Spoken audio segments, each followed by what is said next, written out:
अपनी शक्ति से मिटा करके और मिट्टी में तू मिलाई दे। पतिव्रता थी इसलिए कह रही अपनी शक्ति से जला करके मैं तुझे भस्म कर देती है दुष्ट, लेकिन ये बात मुझे पहले मालूम ना हो सकी। उस दुष्ट ने कहा क्षमा कीजिए महारानी, मुझसे गलती हो गई, लेकिन आपको भी तो एक पुत्र की बहुत चिंता थी, घर में कोई संतान नहीं था, लेकिन मेरे संयोग से जो संतान होगी ना वो मेरे समान योद्धा होगा, मेरे जैसा होगा।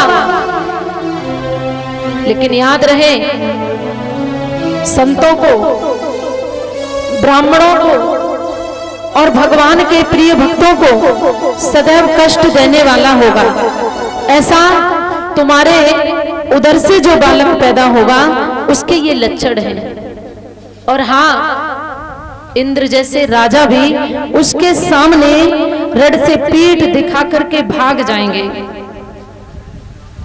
इतना बलवान होगा, बल में मेरे ही समान होगा। ये बात कह करके पवन रेखा वहां से चली गई। और महाराज जब लौट करके पवन रेखा अपने राजमहल में आती है तो उस भेद को छुपा के रखती है। भेद को जब छुपा लिया, इधर धीमे धीमे समय पर पूर्ण हुआ। समय पूर्ण होने पर गर्भ से एक बालक पैदा हुआ। और जिस समय बालक पैदा हुआ ना, उस समय क्या हालत हो गई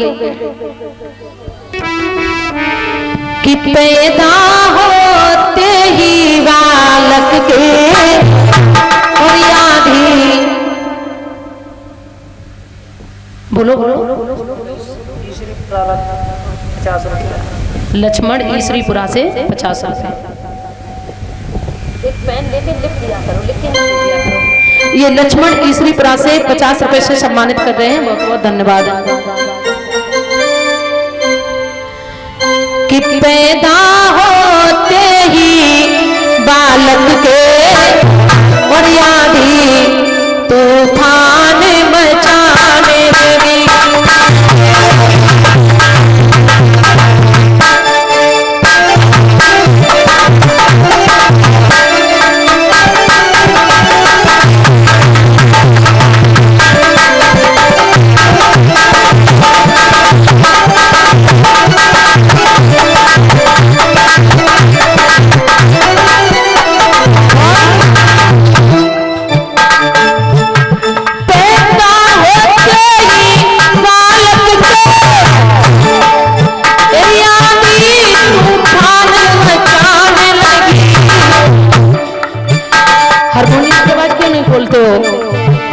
बिजली चमकी आकाश हिला, एक महाप्रलय बरसाने लगी।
जैसे ही गर्भ का समय परिपूर्ण हुआ तो पवन रेखा के गर्भ से एक बालक पैदा हुआ।